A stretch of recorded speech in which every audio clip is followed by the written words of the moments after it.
এই মধ্যে যখন দেখলাম যে সে একটা মহিলার সাথে খুব ঘনিষ্ঠভাবে কথা বলে এবং মহিলার সাথে টাকা পয়সার লেনদেন করে, তখন আমি মহিলাকে সন্দেহ থেকে ফোন করেছি। জানতে পারলাম এটা আমার হাজবেন্ডের প্রথম বউ, দুইটা বাচ্চাও আছে। অথচ আমার হাজবেন্ড আমার কাছে মিথ্যা বলেছে।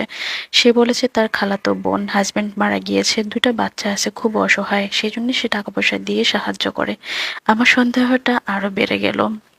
আমার বিয়ে হয়েছে ৩ বছর হয়েছে। প্রেম করে পালিয়ে বিয়ে করেছি। ২ মাস সবার আড়ালে লুকিয়েছিলাম আমরা। এরপর আমার মা বাবা মেনে নিয়েছে। খুব সুখেই সংসার যাচ্ছিল আমার। আমার স্বামীর শহরের দোকান আছে, সে ব্যবসায়ী। ছোট্ট একটা বাসা নিয়ে আমরা শহরেই থাকতে শুরু করি। যেহেতু আমিও শহরের মেয়ে, তবে সে তার বাড়িতে আমাকে কখনোই নিয়ে যায়নি। তার নানুর বাড়িতে আমি গিয়েছিলাম। আমাকে বলেছিল তারা ভাই বোন সবাই নাকি তার নানুর বাড়িতেই বড় হয়েছে, তাই তারা নানুর বাড়িতেই থাকে এবং এখানেই বেশি আসা যাওয়া করে। বিয়ের ১ বছর পর আমার কেমন জানি তার প্রতি সন্দেহ লাগলো। সে ঘন ঘন গ্রামের বাড়িতে যেত, আমাকে না বলেই যেত। একদিন রাতে তার মোবাইল চেক করলাম, দেখলাম ইমোতে এক মহিলার সাথে অনেক মেসেজ আদান প্রদান করেছে। এরপর আমার হাজবেন্ডকে জিজ্ঞেস করি, কিন্তু সে অস্বীকার করে। সে বলে তার এক খালাতো বোন, এটা তার জামাই মারা গিয়েছে, দুইটা বাচ্চা আছে, অনেক কষ্টে তাদের জীবন কাটে, সেজন্য সে টাকা পয়সা দিয়ে সাহায্য করে, টুকিটাকি কথা বলে, এইটুকুই। পরে আমি ওই মহিলাকে কল দিলাম আমার সন্দেহ থেকে। জানতে পারলাম সে আমার স্বামীর বিবাহিত প্রথম স্ত্রী, দুজন বাচ্চা আছে। এটা জানার পর আমি নিজেকে শেষ করতে গিয়েছিলাম, কিন্তু ভাগ্যক্রমে আমি বেঁচে গিয়েছি সেদিন। তারপর আমার মা বাবাকে আমি সবকিছু খুলে বললাম। তার বাড়িতে গেলাম সবাই মিলে। ওইখানে তার প্রথম স্ত্রী এবং তার মা বোন বাচ্চারা সবাই এসেছিল ওইখানে। বৈঠকের মধ্যে ওরা আমাকে বলেছিল, এখন তুমি কি চাও? আমি বলেছিলাম যে আমি সংসার করব না তার সাথে, আমি ডিভোর্স চাই। যদি সে আমাকে চায় তাহলে তার প্রথম বউকে ডিভোর্স দিতে হবে, আমার কাছে আসতে হবে, তারপর আমি তার সাথে সংসার করব। এরপর আমার স্বামীকে জিজ্ঞেস করা হলো, আপনি কি চান, কাকে রাখবেন আর কাকে ডিভোর্স দিবেন? আমার জামাই বলেছে, বিয়ে করেছি কি ছেড়ে দেওয়ার জন্য, আমি দুজনকেই রাখবো। কিন্তু সে আমাকে কথা দিয়েছিল সবার সামনে সে তার প্রথম স্ত্রীকে ডিভোর্স দিবে। তাকে নাকি তার মা জোর করে বিয়ে করিয়েছিল। তাকে জিজ্ঞেস করেছিলাম, জোর করে যখন বিয়ে করিয়েছিল বাচ্চা দুটো কিভাবে হলো? একটার বয়স ৭ বছরের মতো আর একটার বয়স ১.৫ বছর। সে বলে, তখন আমি ছোট ছিলাম, তেমন কিছু বুঝতাম না, ভুলে হয়ে গিয়েছিল।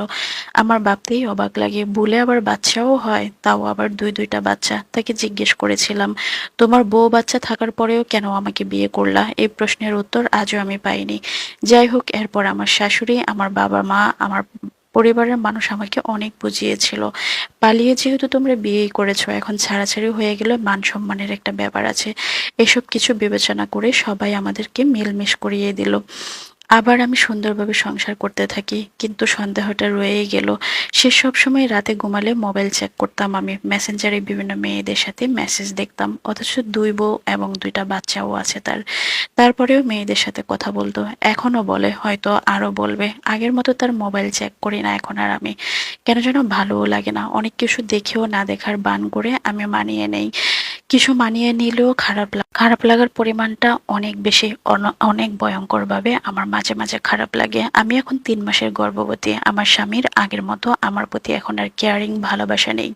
আমাকে না বলে সে বন্ধু বান্ধবের সাথে বিভিন্ন জায়গায় ঘুরে বেড়ায়, অথচ আমাকে নিয়ে ঘোরার মতো তার এখন আর সময় নেই, কোথাও নিয়ে যাওয়ার মতো সময় তার হাতে থাকে না।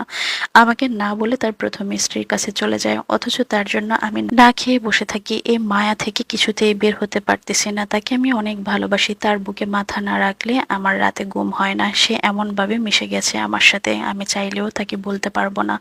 অনেকবার চেষ্টা করেছিলাম তাকে ভুলে যেতে, কিন্তু ভুলতে পারিনি, তার কাছ থেকে সরে যেতে। তবে পারিনি, পারবো কিনা জানি না। সে তার বউ বাচ্চা রেখে আমাকে বিয়ে করেছে। আমাকে রেখে যে সে আরেকটা বিয়ে করবে না তার গ্যারান্টি কি?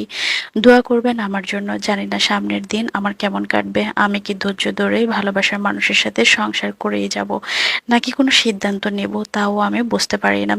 নাকি আমার উচিত তার জীবন থেকে সরে যাওয়া। কিন্তু এখন আমার একটা সন্তান পৃথিবীতে আসবে, সেই সন্তানের জন্যই বা আমি কি করব, কি বা তার জন্য আমার করার আছে, আমি কি সিদ্ধান্ত নেব, মাঝে মাঝে আমার খুব কষ্ট হয়। কষ্ট হয় যে এই মানুষটাকে আমার আরো বেশি যাচাই বাছাই করা উচিত ছিল, যে মানুষটা আমাকে 3টা বছর অন্ধকারে রেখেছিল। বিশেষ করে একটা বছরে তো আমি টেরও পাইনি যে তার বউ আছে, বাচ্চা আছে। এই মানুষটার সাথে সামনের জীবন আমার কেমন কাটবে। ধন্যবাদ বোন আমার আমাকে গল্প পাঠানোর জন্য। আসলে কি বলবো, তবে একটা কথা বলি, ভুল তো করে ফেলেছেন, এখন আর সেটার প্রায়শ্চিত্ত কিভাবেই বা করবেন।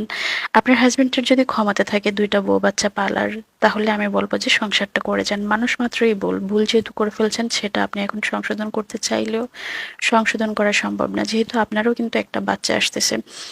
অনেক জায়গায় সতীনে সতীনে খুব মিলেমিশেই মানুষ সংসার করে যাচ্ছে, কি করবেন, পুরুষ মানুষ বলে কথা। তবে হ্যাঁ, খেয়াল রাখবেন দ্বিতীয়বার যেন সে এমন ভুলটা না করে।